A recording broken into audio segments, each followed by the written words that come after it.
orang yang istimewa di kampungnya. Nah, dari sinilah kemudian muncul keistimewaan dalam ibadah haji itu sendiri. Bahwasanya satu-satunya ibadah yang ada di dalam rukun Islam yang mendapat gelar itu adalah gelar haji. Dan di sini perlu kita disclaimer dari awal juga bahwa haji itu memang merupakan gelar yang lahir dari kebudayaan masyarakat Islam sendiri. Kita mungkin beberapa tahun belakangan sering mendengar ada orang yang mengatakan kalau haji itu adalah gelar yang diberi oleh Belanda untuk menentukan mana yang ditandai sebagai pemberontak atau tidak.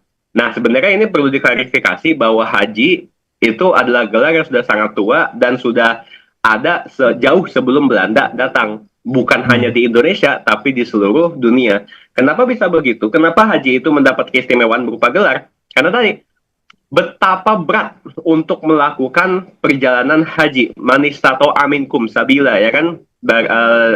Dia itu dilakukan bagi siapa yang punya kemampuan untuk menempuh jalannya, tidak sembarang orang gitu. Dari situlah haji punya keistimewaan, dan ketika dia selesai melaksanakan haji setelah meninggalkan keluarga bertahun-tahun, kemudian menemukan lingkungan pergaulan internasional bernama umatan wahidah, umat Islamiyah yang global, balik ke kampungnya, tentu itu menjadi keistimewaan sendiri. Sehingga haji ini dalam sejarahnya menjadi hal atau menjadi status yang memang privilege tersendiri, ya, bukan privilege sekadar untuk menjadi atau mencari keuntungan sendiri, tapi yang memang benar-benar berpengaruh di lingkungan masyarakatnya. Begitu, Ustaz Muslim. Iya, Masya Allah. Eh, Nampaknya memang perbedaannya sungguh sangat jauh ya antara ibadah haji sekarang dengan dulu ya, dalam sisi menempuh perjalanan sampai mungkin giroh menuju ke sana. Nah, Bang Niko, kalau kita bahas tentang sejarah, nah kita masuk dalam konteks Nusantara deh. Sebelum dulu Indonesia itu kemudian merdeka. Nah, Ya.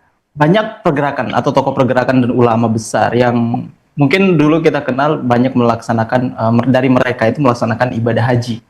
Nah, sebenarnya seberapa besar pengaruh perjalanan haji terhadap munculnya kesadaran perjuangan dan kebangkitan umat Islam di Indonesia atau di Nusantara pada saat itu, Bang Niko? Baik. Jadi untuk membicarakan tentang haji dalam lintasan sejarah Indonesia, setidaknya ada 3 buku yang bisa kita rujuk, ya. Beberapa di antaranya